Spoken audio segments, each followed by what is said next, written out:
Esta casa es casa de ustedes. Muchísimas gracias. Gracias, Patricia Ursúa, por permitirnos utilizar este espacio para la primera actividad que tiene la Asociación de Historiadores de Jalisco, Carmen Castañeda García. Pues antes que nada, pues este agradecimiento es para las instituciones, para el museo y para el gobierno de la ciudad, ¿no? Y también quiero agradecer en términos muy generales la asistencia de ustedes a este evento.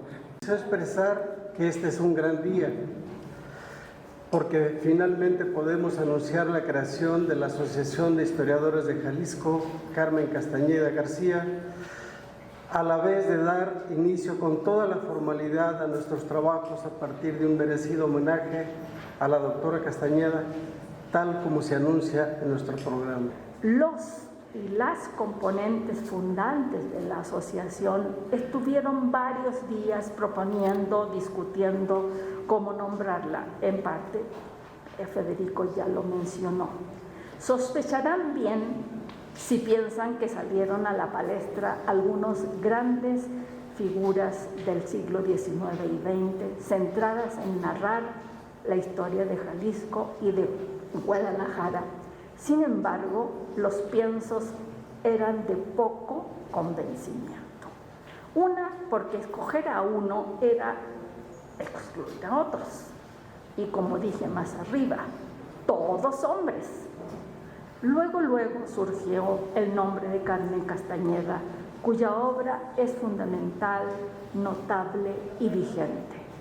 Única mujer historiadora en este abanico que por décadas produjo la mayor obra historiográfica sobre Guadalajara y Jalisco, donde la historia de la educación y la Universidad de Guadalajara son señeras. Pero no solo eso, sino que fue una conocedora de los métodos y corrientes historiográficas del siglo XX. Nos referimos en concreto al estructuralismo histórico de Brodel, a la historia de las mentalidades, a la historia como representación, a la historia como del libro y de la lectura y, por supuesto, la historia de género. Nunca se estancó o encasilló en una sola corriente historiográfica. Todos teníamos un recuerdo imborrable de sus clases, tutorías, direcciones de tesis, pero sobre todo de ese hálito de entusiasmo que la envolvía y arrastraba a otros y otras a seguirla en su plática y en sus anécdotas. Recalco, fue importante para la asociación honrar esa formidable capacidad formadora de estudiantes, fuera esta en la investigación, en la instrucción para usar los archivos y fondos documentales y en el camino teórico y metodológico a seguir. Personalmente, conocí a Carmen hace muchos años, pero empecé a tratarla en 1993-94, cuando entré al doctorado en Historia en Ciesas Occidente. Ella fue designada como mi directora de tesis titulada Zamora en el Porfiriato, Familias, Fortunas y Economía. Como se darán cuenta, nada tenía que ver esta temática con sus trabajos de investigación. Sin embargo, fue crucial su apoyo teórico y metodológico, y por ello recuerdo con afecto y respeto a Carmen y concuerdo con que esta asociación lleve su nombre. Gracias y larga vida a la asociación. Me da mucho gusto que a 15 años de la muerte de Carmen se reconozca su obra y su legado en la historia, los archivos y la enseñanza. El 18 de agosto leí una nota en El Informador que anunciaba la formalización de la primera Asociación de Historiadores de Jalisco y que llevaría el nombre de Carmen Castañeda García. Es muy significativo que esta asociación de historiadores sea la primera y que ella haya sido la primera jalisciense con el grado de doctor en historia. Tanto la creación de esta organización y las investigaciones que realizó Carmen Castañeda son representativos de los cambios en la historia desde finales de la década de 1960 hasta la actualidad. Como bien señala la historiadora Gabriela Cebes Sepúlveda en su reciente libro titulado Las mujeres se hacen visibles, cito: en México, como en el resto de América Latina, llevar registros, crear archivos y escribir la historia ha sido actividades pertenecientes al territorio masculino. Como sostiene Ángel Gama, los letrados han ejercido el poder en América Latina desde la época colonial. Ellos fueron los magistrados, notarios, escribanos y cronistas, historiadores, designados por el Estado, que elaboraron, redactaron y archivaron los documentos legales e históricos que determinaron esencialmente cómo se escribía la historia. Frente a este contexto hegemónico masculino, Carmen sobresale como una historiadora porque se convirtió en una letrada. Adquirió mucho prestigio por sus estudios novedosos, concienzudos y pioneros acerca de la historia social de la educación, de las mujeres, de la familia, la sexualidad, la historia social de la lectura, del libro, de la escritura y la alfabetización. La gran mayoría de sus investigaciones se centraron en la ciudad de Guadalajara y su región. Su sólido trabajo y su prestigio la llevaron a formar parte de un grupo de letrados y letradas que pusieron en marcha proyectos de rescate y de organización de la memoria estatal, de archivos y colecciones bibliográficas en la Biblioteca Pública del Estado de Jalisco entre 1978 y 1983 y en el Archivo Histórico de Jalisco entre 1978 y 1985, que fundaron instituciones de investigación como el Colegio de Jalisco en 1982 y de iniciar la línea de Historia Social y Cultural en el doctorado de Ciencias Sociales, CIESAS Occidente, Universidad de Guadalajara, y la línea de investigación La Historia Social de la Educación en CIESAS Occidente a partir de 1990. Creó varios seminarios permanentes en el CIESAS, como el de la historia del libro y el de Historia Social de la Cultura Escrita entre el 2004 y 2007. Carmen realizó sus investigaciones, su trabajo en los archivos y su labor en la enseñanza de la historia con gran pasión y entusiasmo. Estos sentimientos dominaron su trabajo a lo largo de su vida profesional como historiadora. A lo largo de su vida profesional navegó con estas emociones y sentimientos. Su pasión la compartió con su comunidad emocional, en la que compartían gustos y sensibilidades en común con sus amigos, colegas y estudiantes. Las emociones de Carmen no estuvieron ocultas en su corazón, estas las actuó y las encarnó. Ella se convirtió, como diría Michael Ostlin y Monique Scheer, desde la perspectiva de la historia de las emociones, en un documento público de cultura expresiva en la historia, los archivos y la enseñanza. Aunque Carmen investigó y escribió acerca de una diversidad de temas, solo abordaré lo que aportó en la historia de la educación, mujeres, la independencia, la historia del libro, la lectura y la escritura, que a continuación describo. Desde sus estudios de maestría en la Facultad de Filosofía y Letras en la Universidad de Guadalajara en la década de 1960, Carmen se interesó por la historia de la educación en la época colonial. En sus estudios de doctorado que realizó en el Colegio de México a finales del decenio de 1960 y en los primeros años de 1970, profundizó en este tema con la guía de Luis González y González y la doctora Alejandra Moreno. Con la fuerte influencia de la Escuela de los Anales, con una visión de larga duración y cuantitativa, Carmen estudió las poblaciones escolares, Su tesis de doctorado la convirtió en el libro titulado La educación en Guadalajara durante la colonia, publicado por primera vez en 1984. En esta obra, Carmen rompía con la historia tradicional de la educación, enfocada en los discursos pedagógicos y reglamentarios. Asimismo, iba más allá de la historia nacional para reconstruir desde la historia regional la historia de los colegios, seminarios y la Real Universidad de Guadalajara durante el periodo novohispano. En la educación en Guadalajara, Carmen puntualiza quiénes y qué grupos sociales esgrimieron argumentos a favor y en contra de la fundación de colegios y la universidad, qué función debían tener, qué estudios y métodos promoverían. En especial, profundiza en las poblaciones estudiantiles y de catedráticos de la Real Universidad de Guadalajara entre los años de 1792 a 1821. Examina las diferentes facultades para determinar y comparar el número de estudiantes inscritos, la deserción escolar y el número de graduados. Asimismo, compara y desmenuza los diferentes métodos usados, el escolástico, científico moderno y la filosofía moderna. En 1988 editó el libro colectivo Élite, Clases Sociales y Rebelión en Guadalajara y Jalisco, siglos XVIII y XIX.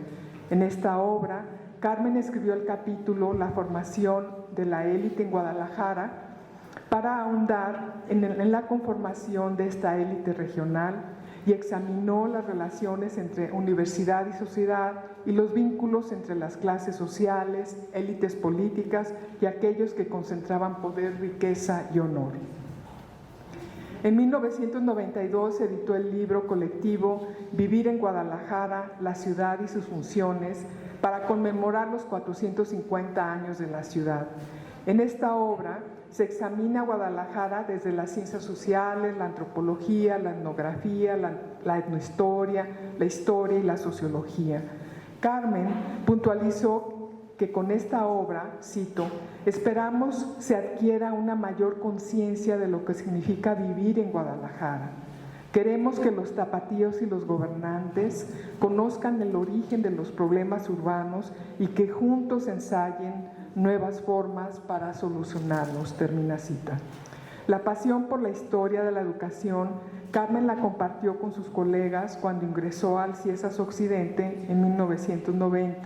Carmen invitó a varios investigadores a estudiar a la Universidad de Guadalajara desde su fundación en la época colonial hasta el siglo XX. Desde la perspectiva teórica de Pierre Bourdieu y Jean-Claude Passeron, usando su obra La reproducción, elementos para una teoría del sistema de enseñanza. Varios de los participantes en este seminario pusimos a prueba la categoría de reproducción social con las fuentes primarias. Como producto de este seminario, Carmen editó el libro colectivo Historia Social de la Universidad en 1995.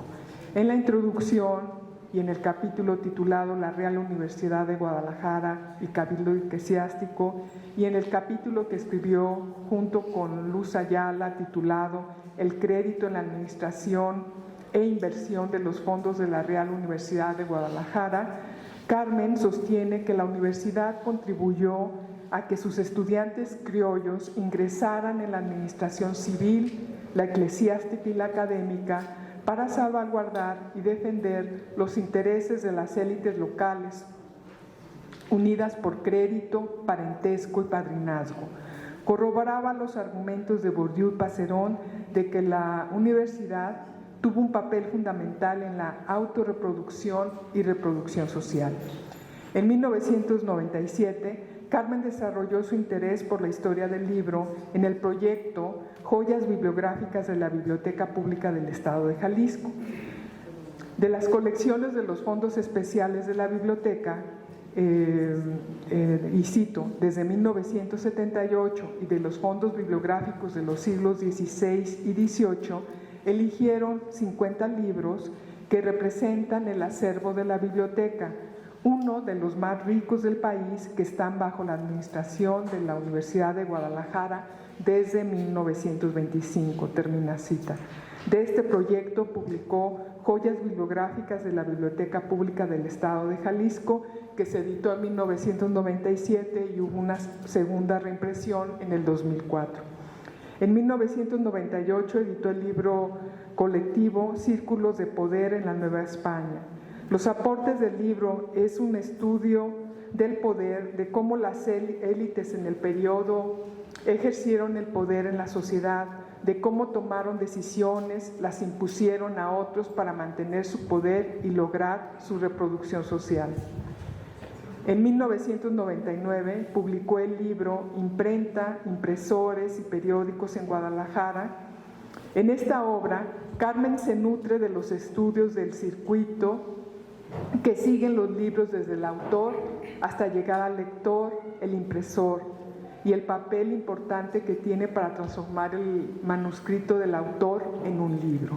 Las contribuciones de Carmen en este libro es que encontró, cito, que la figura del impresor en Guadalajara empezó a tener algunas variantes. Podía ser el dueño de la imprenta, responsabilizarse de ella como administrador o ser simplemente un oficial o sirviente del taller de imprenta, termina cita. En la década del 2000, Carmen se introdujo cada vez más en la historia del libro, en la historia de la lectura y en la historia de la cultura escrita. En el libro colectivo que editó junto con Mirna Cortés en 2002, del autor al lector, 1. Historia del libro en México, 2. Historia del libro, explora la historia del libro en México con base en los postulados de Roger Chartier y Robert Darnton. Uno de los mejores aportes en la historia de la universidad es su artículo titulado Metodología para la Historia Social y Cultural de las Universidades del Antiguo Régimen, publicado en el 2001. Realiza un excelente balance del estado de la cuestión, puntualiza qué preguntas teóricas y metodológicas se han planteado y los temas estudiados en la historia de los colegios seminarios y las universidades, la historia de las poblaciones escolares, la historia del libro y de las prácticas de las lecturas y la historia de las disciplinas escolares. En 2004, Carmen editó junto con Luz Helena Galván Lafarga Lecturas, lectores en la historia de México. Este libro examina el papel que han tenido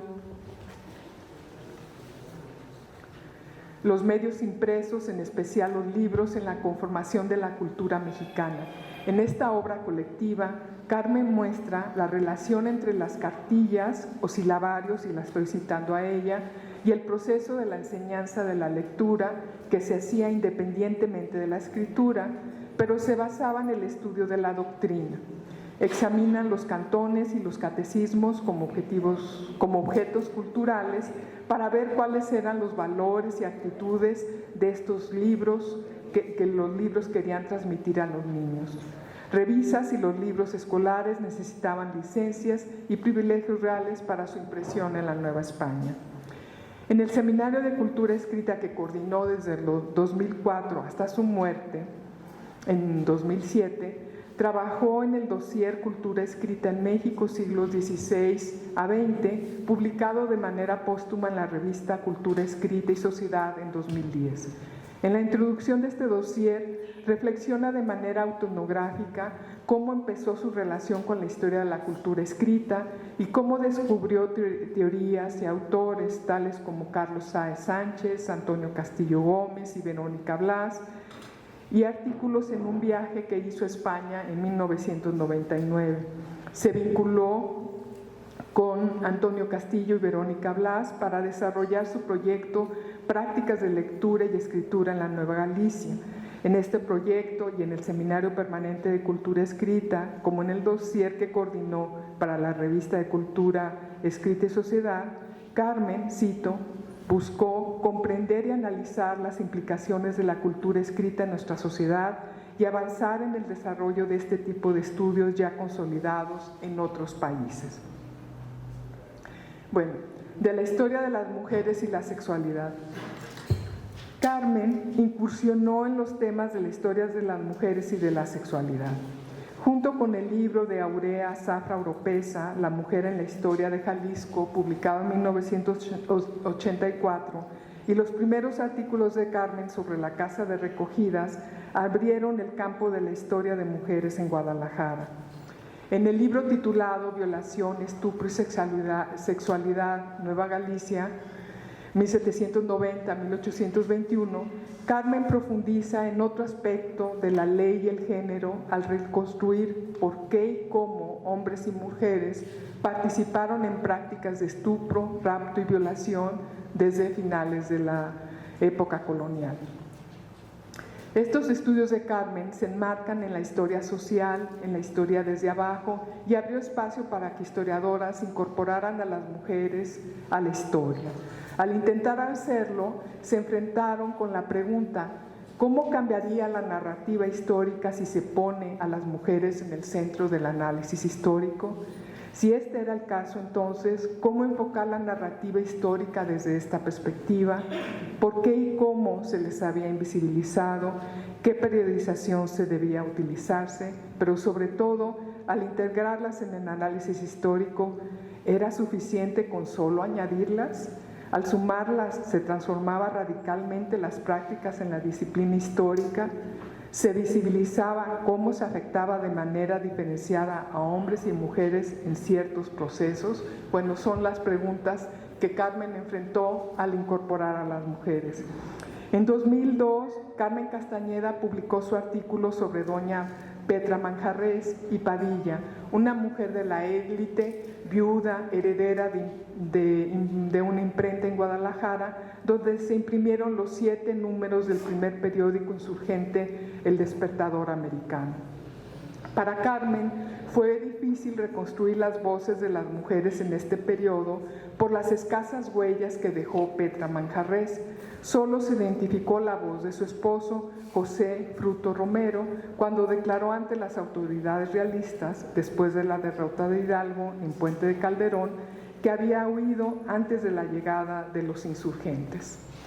En la investigación que realizó sobre la viuda Manjarrés, como en otras, Carmen logró determinar el tipo de protección legal de las mujeres, que ya mencioné, y también ella, como se interesó mucho por el grado de alfabetización, la lectura y la escolarización de las mujeres, estudió los beaterios, colegios femeninos y las escuelas de primeras letras, donde aprendían la doctrina cristiana, leer, escribir y ciertas labores consideradas femeninas. Esta formación les ayudaba en el manejo de sus bienes y de los instrumentos legales, ya fueran en el matrimonio, convento o soltería, pero la gestión de estas medidas dependía en gran medida de la intervención de los hombres. Si optaban por ser madres, esta educación las preparaba para ser madres responsables, esposas ahorrativas y compañeras útiles para los hombres. Las investigaciones de Carmen sobre los beaterios, colegios y conventos femeninos y sobre las niñas violadas reconstruyen los valores culturales del deber ser femenino en la sociedad de Guadalajara de finales del siglo XVIII y principios del siglo XIX. Los estudios recientes sobre este periodo han reconstruido la polifacética actuación de las mujeres católicas en estos procesos y han documentado cómo sus acciones refutaron la visión liberal de las esferas separadas. La investigación de Carmen Castañeda y de Mirna Cortés sobre las niñas que atendieron al Colegio de San Diego examinó las poblaciones estudiantil y administrativa. En este colegio, algunas aprendieron la doctrina cristiana, la lectura y la escritura, mientras que para otras fue un lugar de recogimiento como lo podía haber sido un convento o beaterio.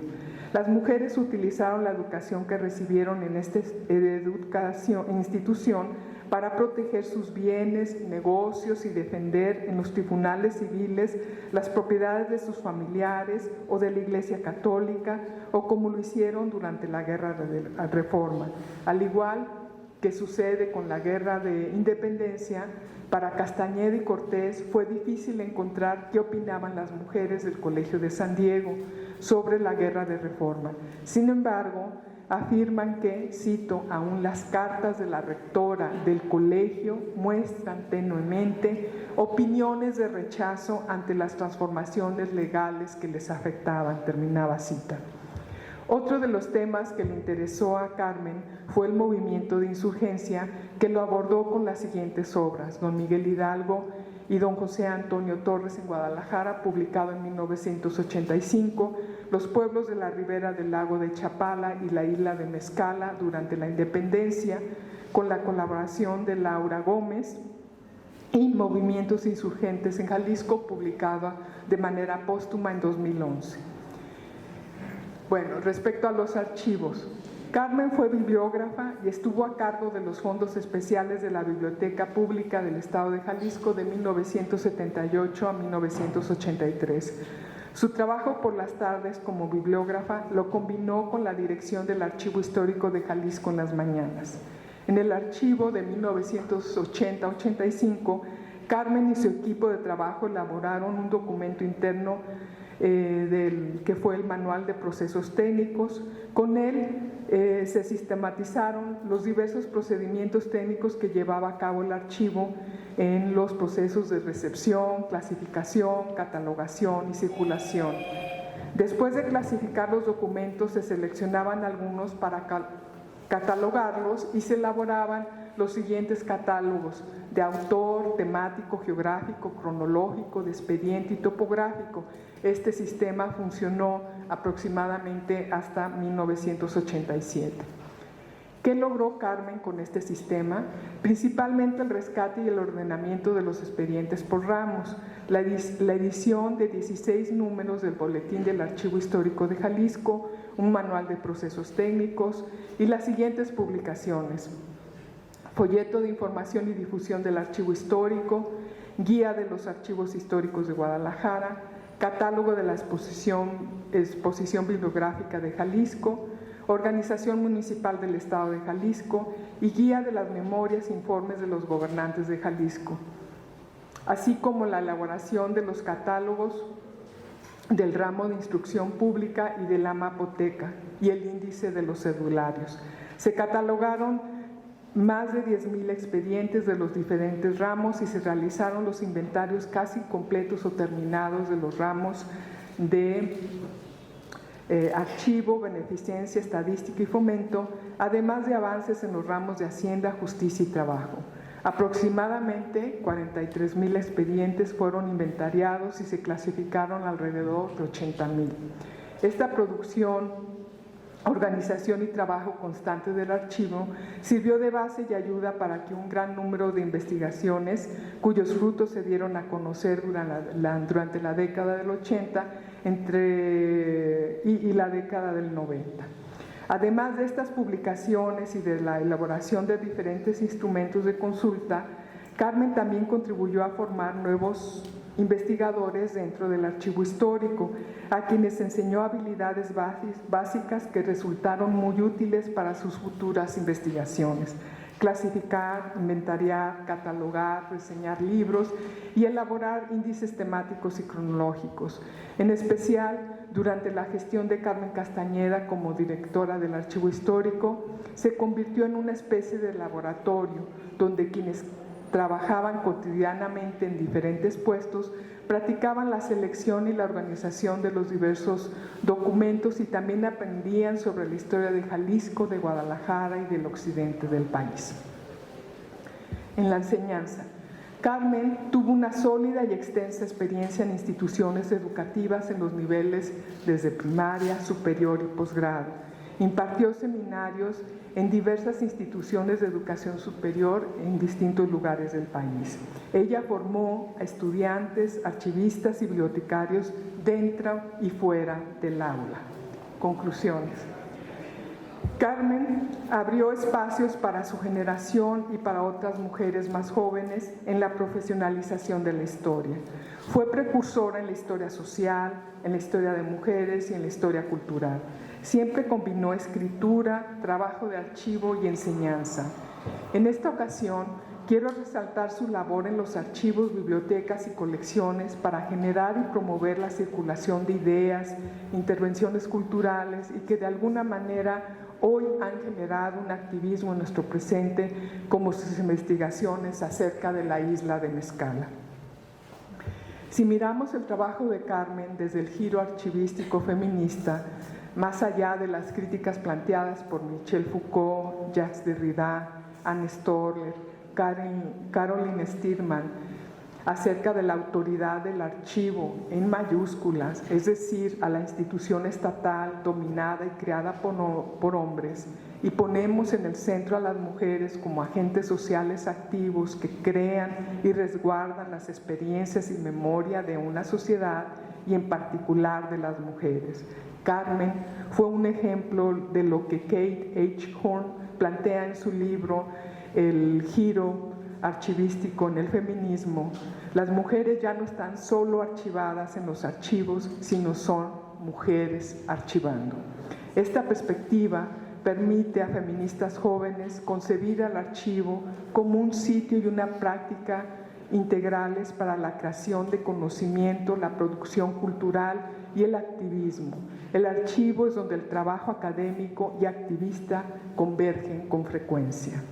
Kate H. Horn y Gabriela Cebes Sepúlveda nos invitan a ubicar el archivo y la biblioteconomía como formas de teorización aplicada y considerar el archivo y la colección especial como sitios centrales en lugar de ser espacios de resistencia periféricos. Esto hizo Carmen a lo largo de su trayectoria profesional. Por lo tanto, ella sobresale por su sólida producción y por su trabajo novedoso y revolucionario que realizó en los archivos y bibliotecas. Muchas gracias. La verdad de la justicia es normativa, definitiva y limitante. Su objetivo no es comprender, sino establecer responsabilidades, absolver a los inocentes y castigar a los culpables. Comparada con la verdad judicial, la verdad del historiador no es solo provisoria y precaria, es también bastante más problemática. Esto sentenció el historiador italiano Enzo Traverso a propósito de la verdad judicial y la verdad en la historia. Y agregó, cito, los mismos hechos engendran verdades diferentes. Allí donde la justicia cumple su misión designando y condenando al culpable de un crimen, la historia comienza su trabajo de investigación y de interpretación, tratando de explicar cómo es que se ha convertido en un criminal, su relación con la víctima, el contexto en el que actúa, como también la actitud de los testigos que presenciaron el crimen, que reaccionaron, que no pudieron impedirlo, que lo toleraron o aprobaron. Hasta ahí la cita. El párrafo que acabo de leer podría aplicarse al ejercicio que Carmen Castañeda desarrolló al investigar y escribir acerca de la prevención y readaptación social en México y de violación, estupro y sexualidad en la Nueva Galicia. Estos temas tempranos en su obra permanecen un tanto inadvertidos. Por esa razón, en este homenaje quise traerlos al presente, teniendo en mente los dos conceptos de transgredir y condenar, mismos que sintetizan la temática que Carmen trabajó en las décadas de los 70 y 80 del siglo XX. En 1979, un año después de que retornó de la Ciudad de México a Guadalajara y mientras organizaba el Archivo Histórico de Jalisco y catalogaba en la Biblioteca Pública del Estado, Carmen publicó con un tiraje de 1000 ejemplares en cuadernos del Instituto Nacional de Ciencias Penales el libro Prevención y Readaptación Social en México. Un ejemplar se encuentra en el fondo de la biblioteca del CIESAS Occidente desde 2019. Son libros que también donó la familia. Ahí consulté la ficha catalográfica y al menos en teoría a este libro, que está desde 2019, no lo ha consultado ningún usuario. Bueno, repito, en teoría. En cuanto al libro Violación, Estupro y Sexualidad, Carmen lo publicó en 1989 en la editorial Hexágono y el tiraje fue de 2000 ejemplares. En ese año se convirtió en profesora e investigadora de Ciesas Occidente. Carmen regaló un ejemplar de Violación que dedicó a la Biblioteca de Ciesas el 22 de enero de 1997. Según la ficha del libro, la primera ocasión de consulta fue el 24 de julio de 1998. La última consulta fue en 2013, hace 13 años. Considérese que a uno y otro libro los unen y separan 10 años. A propósito de los lectores de una biblioteca, Carmen escribió, cito, «El circuito de la comunicación que establecen los libros entre el autor y el lector no estaría examinado adecuadamente si nos olvidáramos de los lectores.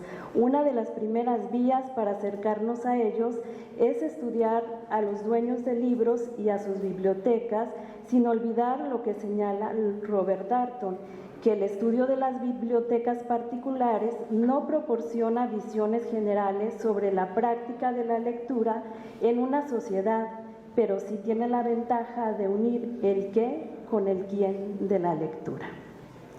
Hasta ahí la cita. ¿Cómo creo que surgieron los temas que he resumido como transgredir y castigar en la obra de Carmen? Para contestar, remito a la guía para la introducción de la tesis que Carmen confeccionó para redactar introducciones y que compartió siempre con sus estudiantes. Yo fui una de ellas de 1997 a 2001. Quienes seguíamos los 7 pasos de esa guía, lográbamos escribir la introducción como un texto redondo. Confieso que, como un discreto homenaje a Carmen, yo siempre comparto lo que he llamado la guía Carmen con mis estudiantes de doctorado. Empleo, además, el formato para escribir dictámenes de tesis al estilo de Carmen.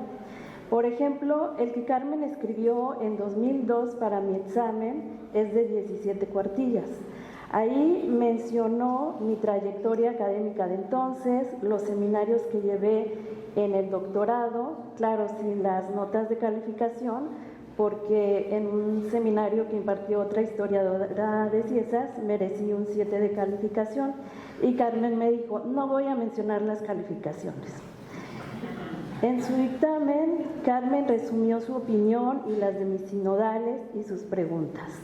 Para contestar el dictamen de Carmen, escribí mi disertación, también de 17 cuartillas, y también usé la introducción de mi tesis.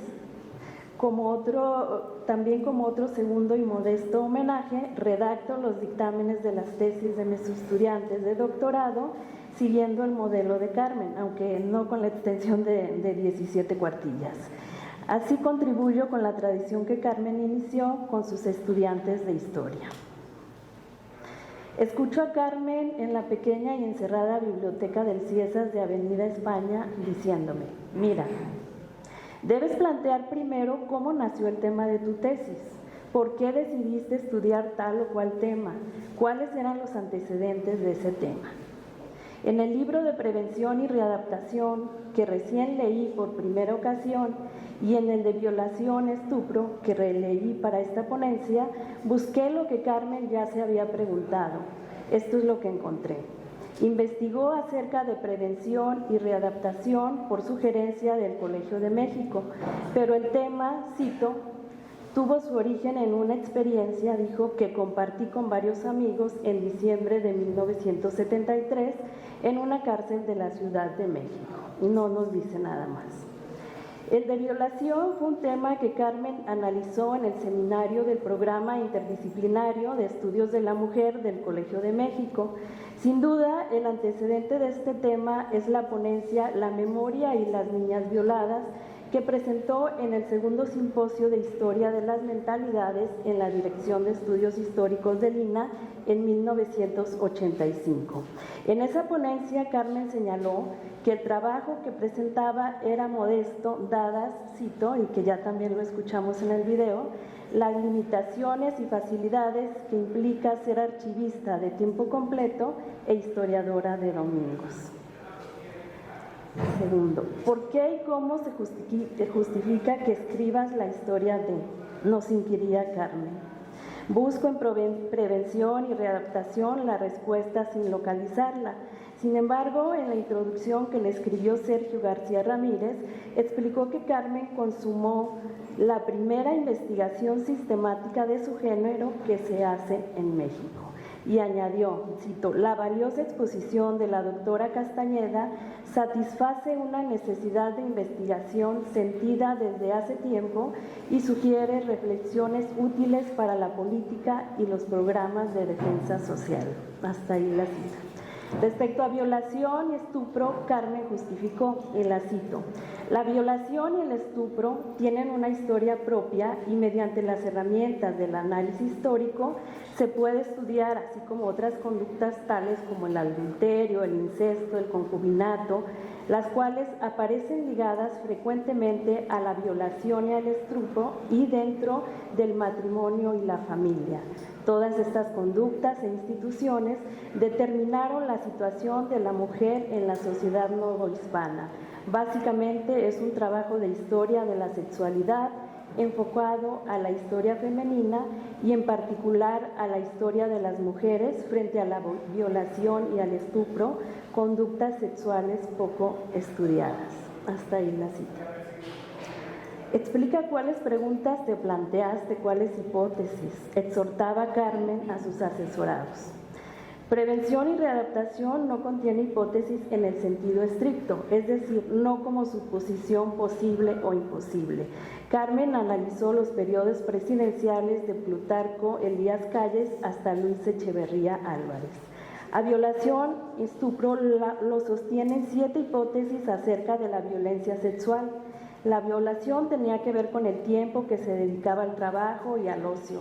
Las violaciones ocurrían en los meses que existían menos labores agrícolas y en las horas que la gente se supone descansaba. Existe la probabilidad de que las violaciones las sufrieran en mayor número mujeres españolas y criollas. Las mujeres, pese a la legislación, quedaban desprotegidas al considerárseles inferiores al hombre. Se castigaba más el adulterio y el incesto que una violación o estupro. La virginidad de la mujer significaba el honor de las familias entre las clases altas españolas. La violación o el estupro remarcaban la subordinación de las mujeres. ¿Cuáles fueron los objetivos que te planteaste? Esta frase implicaba para los dirigidos de Carmen repasar cómo alcanzamos nuestros objetivos, cómo trabajamos, con cuáles fuentes y cuál metodología o ideas. Así leo en los 2 libros que he mencionado los objetivos de Carmen. En el primero de ellos fue, cito, mostrar cómo los gobiernos revolucionarios en 50 años de estabilidad y paz de 1926 a 1979 han ejercido la tarea de aislar y readaptar a los delincuentes. Esta labor, sobre todo aislar, implicó la organización de un sistema penitenciario por el gobierno federal y los gobiernos estatales. Los lineamientos de este sistema penitenciario fueron establecidos por la Revolución Mexicana al convertirse en gobierno. Y el objetivo del segundo libro es: en esta investigación podremos conocer algunas de las relaciones de conflicto que se establecían entre mujeres y hombres ante conductas sexuales que significaban infracciones a las normas establecidas por la Iglesia y el Estado. Igualmente, el estudio de la violación permite conocer los mecanismos legales de la sociedad colonial que colocaban a la mujer en una situación mayor de subordinación al ser víctima de una violación. ¿Qué fuentes empleaste? Esa era la coyuntura que el estudiante aprovechaba para detallar su obstinada labor de archivo. Por ejemplo, Carmen consultó para prevención y readaptación el archivo de la Dirección General de Servicios Coordinados de Prevención y Readaptación Social. En la Biblioteca Miguel Lerdo de Tejada consultó artículos sobre cárceles, sobre el penal de Islas Marías, penitenciaría y reclusión. En el Departamento de Investigaciones Históricas del INAH consultó los informes de los gobiernos estatales. Además, visitó centros penitenciarios y casas de tratamientos de menores. Para violación y estupro, Carmen leyó textos teóricos de la época, acerca de los 3 conceptos o categorías que manejó: violación, estupro y sexualidad. Examinó 21 confesionarios o manuales de confesión en lenguas indígenas y en castellano de la Biblioteca Pública del Estado de Jalisco y de la Biblioteca Betty Lee Benson en la Universidad de Texas en Austin. Revisó los juicios criminales resguardados en el archivo de la Real Audiencia de Guadalajara para leer el testimonio de las mujeres agraviadas. Estudió juicios civiles y eclesiásticos en el archivo del Arzobispado de Guadalajara. En total, consultó 100 expedientes del archivo de la Real Audiencia de Guadalajara y 7 del archivo del Arzobispado de Guadalajara. Nos dice que en esos materiales localizó 34 casos de violación y 21 de estupro. Carmen analizó esos 51 o 57 casos desde diferentes costados: las mujeres, los hombres, los elementos de violación y estupro, el castigo, la protección a la mujer. Carmen diseñó una fecha que incluyó 16 temas, entre ellos cuáles palabras y acciones se dijeron víctima y victimario, quién denunció, cuál fue su sentencia para el violador, cuál era la legislación que se mencionó en los documentos, cómo se protegía a la mujer violentada o cómo se le castigaba. ¿Cuáles fueron las limitaciones? La asesorada aprovechaba ese espacio para registrar lo que fue imposible leer, localizar o consultar. Este punto Carmen lo contestaría así, y cito: las actas de juicios criminales presentan dificultades y problemas de interpretación. En primer lugar, habría que ver si las actas de juicios criminales que aún se conservan son una muestra representativa del juicio que documentan. Sobre esta cuestión no puedo afirmar que los casos que he estudiado para esta investigación sean una muestra representativa de este delito, pues no he revisado todos los expedientes del ramo criminal del archivo de la Real Audiencia de Guadalajara, pero sobre todo porque supongo que una mayoría de violaciones no fueron denunciadas porque se cometieron en el seno de familia o por la condición social del violador o de la víctima. Hasta ahí la cita. ¿A qué conclusiones llegaste? Carmen destacó en prevención y readaptación que el gobierno de Plutarco Elías Calles trató de regenerar a los delincuentes y a proteger a los menores infractores, que el de Emilio Portes Gil reformó la legislación y patrocinó la sustitución de la vieja legislación penal de 1871, que el de Pascual Ortiz Rubio encaminó las disposiciones de los nuevos códigos penal y procesal, que bajo Abelardo Rodríguez se trató de regenerar a los delincuentes a través del trabajo. Y en las Islas Marías su gobierno estableció un sistema de regeneración de los presos y un centro de producción industrial y agrícola. El gobierno de Lázaro Cárdenas previno la delincuencia y regeneró a los delincuentes. El de Ávila Camacho intentó solucionar los problemas penitenciarios. Con Miguel Alemán se inició un proceso de readaptación a través del trabajo y la educación. Con Adolfo Ruiz Cortines se atendieron los graves problemas penitenciarios del país. El gobierno de Adolfo López Mateos reformó el artículo 18 constitucional. Durante la administración de Gustavo Díaz Ordaz se desarrolló la teoría y la práctica penitenciaria, y Luis Echeverría Álvarez reformó el sistema penitenciario y correccional en el ámbito nacional. En violación, estupro, Carmen distinguió que en los documentos se hablaba de violación y de estupro, pero también se preguntó cómo los jueces de la época definieron estos crímenes. Analizó el derecho canónico y la ley civil española, el Concilio de Trento y los confesionarios. En la novísima recopilación de leyes de España, nos dice Carmen, se dijo que el estupro era, cito, el desfloramiento de una mujer honesta cuando éste se hacía con fuerza o con violencia, se cometía una violación. Ya lo dijo Mar Bloch. Una vez que el científico ha observado y explicado, su tarea se termina. Al juez todavía le falta dictar su sentencia. Muchas gracias.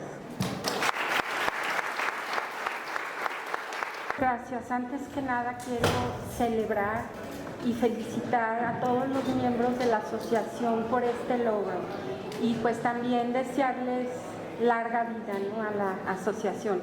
Y por otro lado, agradecer la invitación que me hizo la asociación a través del doctor Herrera para participar en esta, para participar en esta presentación de la asociación. Bueno, hace más de 15 años que Carmen nos dejó y para hacer estas notas tuve que echarme un clavado en el pasado de mi memoria, pero también escudriñar en mi vieja computadora. Conocí a Carmen en la biblioteca pública, por eso el título Carmen Castañeda, más allá de las aulas. Ella nunca fue mi maestra en el sentido estricto de la palabra en las aulas, pero sí lo fue, pues fuera de las aulas y en muchísimos ámbitos. Como ya se dijo aquí en varias ocasiones, Carmen regresó a Guadalajara en 1978 y desde ese año hasta 1983 tuvo el cargo de bibliógrafo en la biblioteca pública, en donde organizó, entre otras cosas, los fondos especiales de la propia biblioteca. Comenzaba el año de 1980. Elena Petersen, compañera y amiga de la Facultad de Filosofía y Letras, me comentó que podíamos hacer el servicio social allí. Me enseñó la lista de los documentos que allí se guardaban. También me dijo que la doctora Carmen Castañeda, con quien trabajaríamos, necesitaba gente para sacar adelante su proyecto. Además, tendríamos la posibilidad de elegir entre todo aquel mundo de papeles el material que nos permitiría hacer la tesis. Conocimos, tocamos y desciframos por primera vez las fuentes con las que se hace la historia. A principios de 1980, siendo todavía estudiantes, llegamos Elena y yo a hablar con Carmen. Nos mostró lo que había. Entramos en la sala de tesoros, vimos los incunables, los manuscritos, después los libros y legajos del archivo de la Real Audiencia de Guadalajara. Había tanto que hacer. Primero teníamos que escoger algún fondo. Nosotras nos decidimos por la colección de manuscritos. Después teníamos que empezar a hacer el inventario. Con muchísima paciencia, Carmen nos explicó cómo trabajaríamos. En unas pequeñas hojas de papel, porque no eran fichas, eran hojas que recortábamos de un tamaño pues, de ficha pequeñita. Y con lápiz teníamos que anotar todos los datos del expediente, tipo de documento, real cédula, real provisión, acta capitular, carta, etc. Remitente, destinatario, asunto, lugar y fecha de expedición, así como todos los datos para localizarlo, número de volumen, de legajo, de expediente y número de fojas. En caso de que el documento estuviera maltratado, debíamos anotarlo también, hongos, roto, incompleto. Cada semana, Carmen revisaba y corregía una a una las fichas que habíamos elaborado. Entonces las transcribíamos en unas hojas tamaño oficio con la ayuda de la vieja máquina de escribir que teníamos que turnarnos entre las 4 o 5 personas que estábamos en aquella larga y estrecha sala. Digamos que vivíamos en la prehistoria tecnológica, ¿verdad? Pero no teníamos los celulares a un lado ni nada, entonces la productividad era bastante grande. Y a pesar de que estábamos en esa sala cerrada, estrecha, el ambiente de trabajo era muy agradable. Cada día tomábamos un pequeño descanso. Carmen era muy cuidadosa con los tiempos de trabajo y de descanso. Aunque el trabajo urgiera, bajábamos al sótano de la biblioteca a tomar algo y a platicar un rato. Algunas veces un documento divertido o un hallazgo importante también interrumpía el trabajo. Recuerdo un expediente que hablaba de la fuga, captura y encierro en la celda de castigo de un desdichado monje de uno de los tantos monasterios de la provincia franciscana de Santiago de Jalisco. La narración de los hechos te hacía reír o te asombraba. Aprendíamos a disfrutar de los documentos, a apreciarlos, a valorarlos.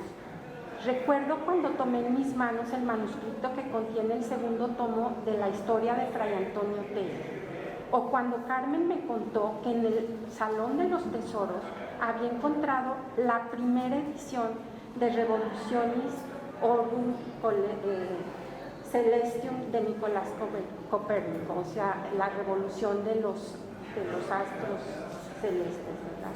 Y se trataba del único ejemplar en una biblioteca americana. Carmen lo que hizo fue mandar todos los datos a la Sociedad Copernicana, y entonces el libro con eso quedó protegido, ¿no? Porque a la hora de encontrarlo en aquellos pisos inmensos, no crean que dijo, pues aquí está lo llevamos a la sala de tesoros y lo registro en la Sociedad Copernicana. De esa manera no hay forma de que alguien llegue y se lo lleve.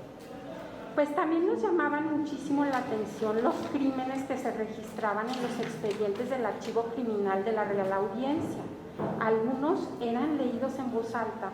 En ellos se reproducían fielmente, imagínense, los sables, los cuchillos, dagas y espadas utilizadas por los delincuentes. Y si eran muy largas, pues el papel se pegaba y tú tenías el tamaño, o tienes, ¿no?, el tamaño exacto del arma con la que se había cometido el crimen.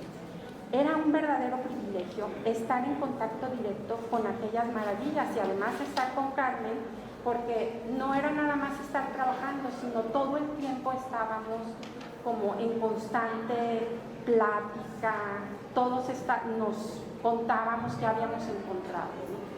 Con Carmen Castañeda también aprendimos los principios básicos de la organización de un archivo.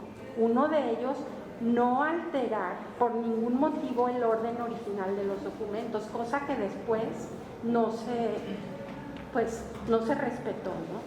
El acomodo de aquellos legajos respondía casi seguramente a algún criterio de organización que tenía que ver con la estructura de la institución que los generó. Además, muchos expedientes utilizados por los estudiosos y citados en sus obras cambiarían de referencia. Un cambio de numeración, de localización, podría crear confusión y facilitar la pérdida del documento, cosa que ya ha ocurrido. Lo más importante era hacer los inventarios que permitieran a los investigadores saber qué había en cada legajo. Al final, ¿para qué queremos un archivo muy cuidado, sin instrumentos de consulta y por ende sin investigadores? Hoy en día, con esta información, es posible hacer todas las búsquedas posibles por fecha, lugar, personas, temas, etc. Después de nosotras, se fueron sumando más estudiantes, no solamente de historia, también algunos de arquitectura para ordenar los mapas y planos, otros de contabilidad para organizar el archivo fiscal. Así, el equipo formado por estudiantes, con Carmen Castañeda a la cabeza, organizó de 1978 a 1983, como ya se dijo varias veces, los fondos especiales integrados con sus respectivos instrumentos de consulta. Y no voy a nombrar la larguísima lista de los fondos para no hacer esto más largo, porque pues son la última y ustedes seguramente ya están un poco cansados, ¿no? Pero eran muchísimos los fondos, ¿no? Cabe mencionar que algunos historiadores muy reconocidos también colaboraron en este proyecto. Por ejemplo, William Taylor, cuando hacía la investigación para su libro Magistrados de lo Sagrado, consultó el ramo criminal y al tiempo que revisaba el material, elaboraba una lista de los documentos que consultaba.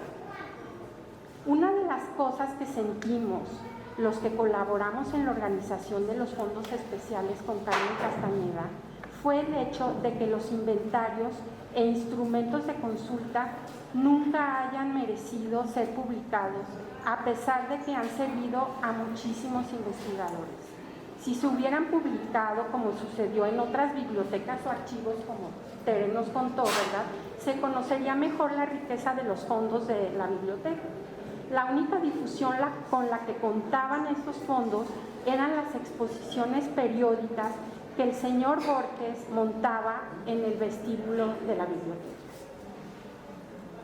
En la biblioteca, Carmen Castañeda no solo se dedicó a la organización de los fondos especiales, conformados básicamente por manuscritos y archivos, sino que también se preocupó por dar a conocer los fondos bibliográficos, como lo demuestran las investigaciones que hizo sobre la historia del libro o la confección de la obra Joyas Bibliográficas de la Biblioteca Pública, que realizó, entre otros, con la colaboración principalmente de sus estudiantes. De esto también ya nos hablaron previamente.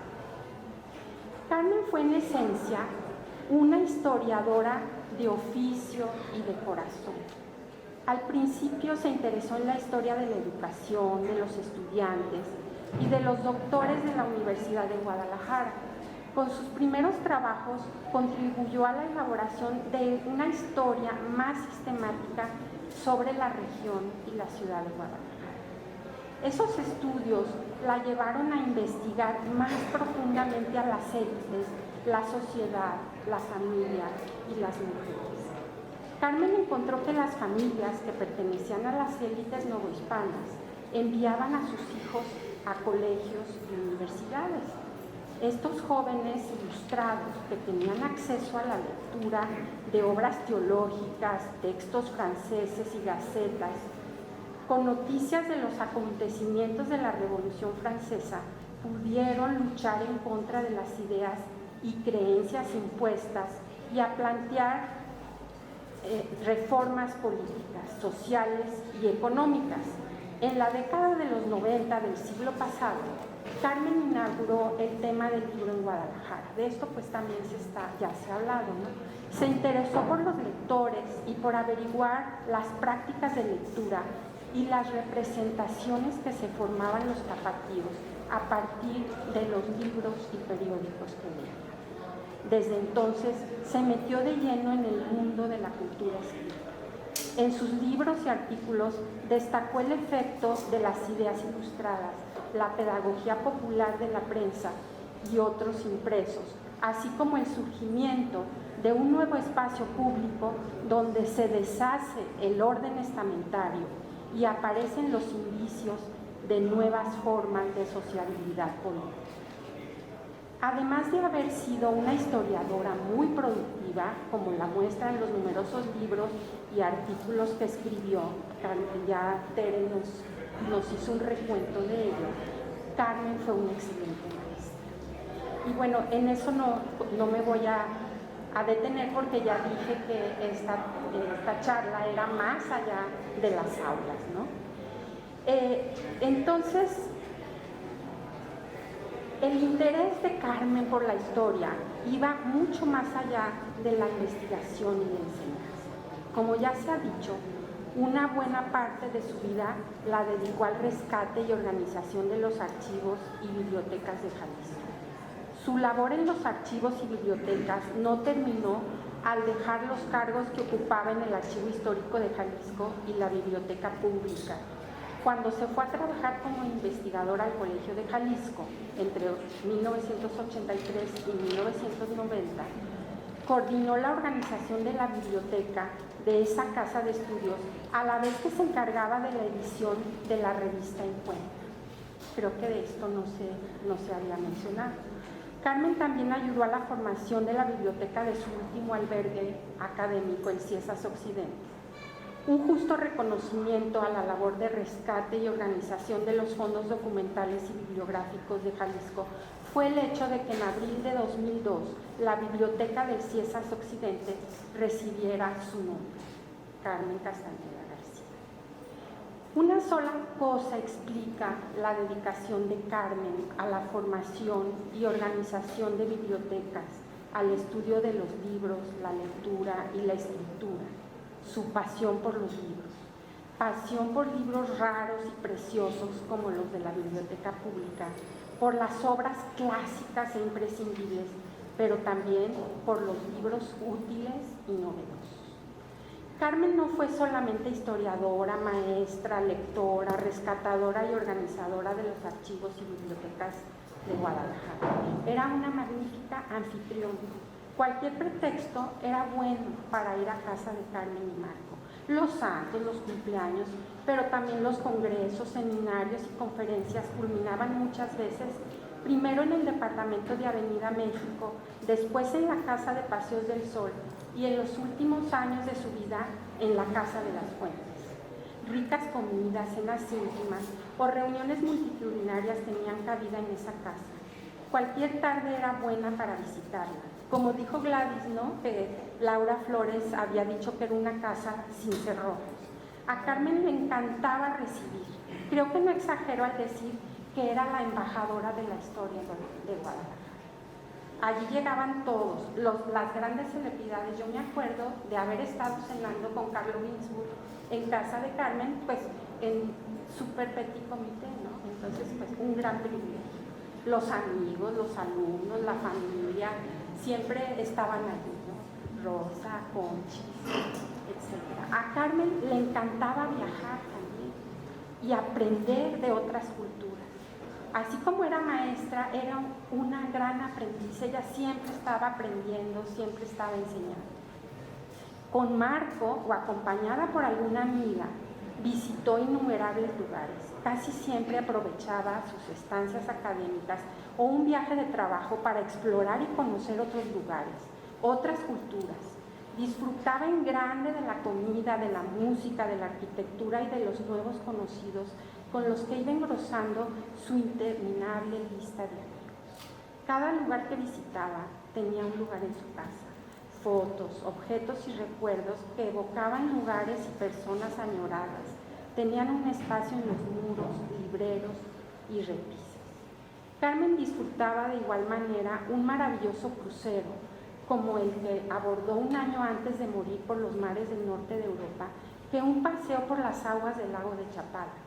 En la descripción que hizo del viaje en la embarcación que la llevó a la isla de Mezcala y el reconocimiento de la misma isla, observamos también su tenacidad y espíritu de lucha. Ella ya estaba bastante mal y tenía muchísimos problemas de movilidad, pero entonces ella allí escribe en este libro: mi entusiasmo por reconocerla, la isla grande, ¿verdad?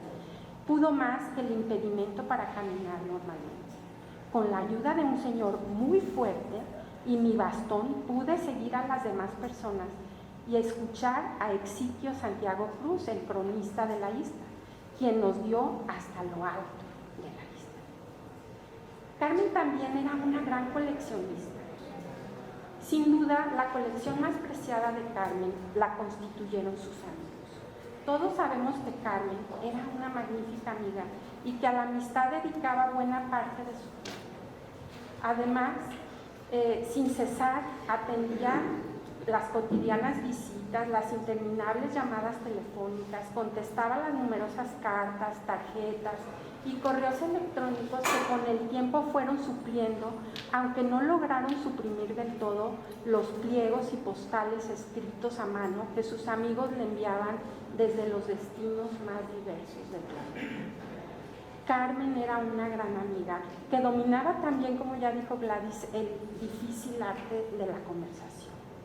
También dominaba el arte de hacer múltiples tareas a la vez. No distinguía para mí entre trabajo y vida cotidiana, y lo hacía a diario y bien. Al tiempo que escuchaba música, leía y escribía, estaba al pendiente de la comida, de lo que pasaba en el mundo entero y también de lo que ocurría en su entorno más inmediato. Marco, Conchis, las niñas, los amigos y por supuesto la Dolly perra, para distinguirla de la Dolly gata que tenían, y la media docena de gatos que había dentro y fuera de su casa. Carmen tenía un espíritu de curiosidad sumamente desarrollado. Fue una maestra innata dentro y fuera de las aulas. Laura, mi hermana, me hizo ver que Carmen había sido también una aprendiz de tiempo completo. Esa capacidad de aprender constantemente de satisfacer su curiosidad y su necesidad de conocer, explica por qué Carmen era una gran maestra. Para casi todo, Carmen tenía una respuesta, una explicación o un consejo. Siempre tuvo presente las enseñanzas heredadas de la señorita Bricio, que era la directora de la escuela primaria, donde trabajó cuando se graduó de la escuela normal. Y las de su querido maestro don Luis González. Siempre te decía, don Luis decía, don Luis esto y don Luis lo otro, ¿no? Y así como ahora Julia, ¿verdad? Dice pues que ella tomó todas las enseñanzas de Carmen. Carmen tomó todas las enseñanzas de don Luis y lo citaba a diario, ¿no? Y la de tantas otras personas también que conoció a lo largo de su vida. Carmen era una gran melómana, cinéfila y lectora. Por lo menos una vez a la semana, si no más, había que ir al cine. No importaba lo que urgiera un trabajo, a cierta hora había que dejar de trabajar para cambiar de actividad. El cine era una de las cosas que Carmen disfrutaba muchísimo. Quienes estuvimos en su casa no podemos olvidar el gran póster de Humphrey Bogart que dominaba la escena. Esta pasión competía con los libros, vivía rodeada de ellos y pasaba muchas horas del día y de la noche con alguno entre las manos. Era una ávida lectora de los grandes de la literatura, de los no tan grandes, de los historiadores más reconocidos, de los amigos, de los periódicos y revistas especializadas, pero también de otras revistas, ¿no? Como la Family Circle y otras así. Le encantaba. La huella de su lectura quedaba siempre en la vitrina, pues siempre a la vista. Por ejemplo, en su libro póstumo sobre la isla de Mezcala, encontramos el epígrafe de Joseph Conrad que abre magistralmente su libro y el título de un libro del historiador italiano Carlo Ginzburg, Ninguna isla es una isla. Carmen tomó prestado este título de Carlo Ginzburg para uno de los subtítulos de su libro.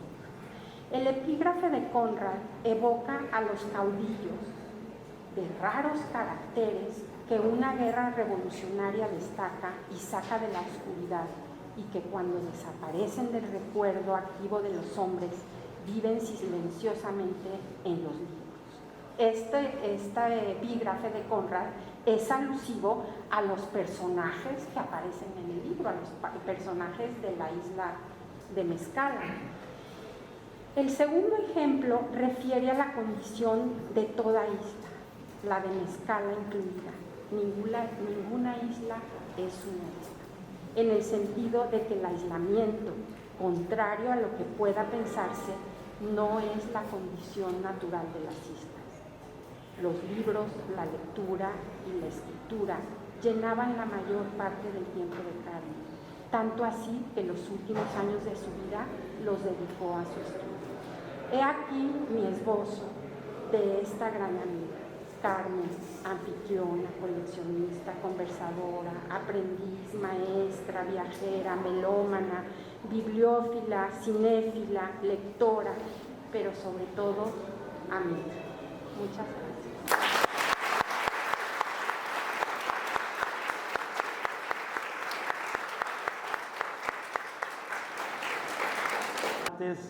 Nuevamente agradecer la hospitalidad del Museo de la Ciudad y de su directora, la licenciada Patricia Ursúa, a los ponentes y al público en general que asistió a esta charla en esta tarde, ¿no?